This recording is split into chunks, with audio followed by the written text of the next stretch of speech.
Well, the Hannibal Board of Public Works could be getting more oversight in the near future. And tonight, the City Council heard and discussed adding the change to the ballot.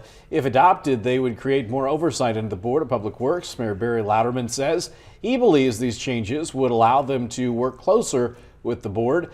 He believes the people of Hannibal want these changes.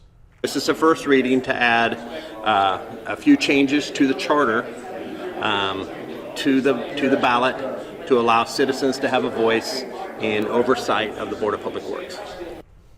Hannibal residents will have the opportunity to vote on this along with other issues on April 8th.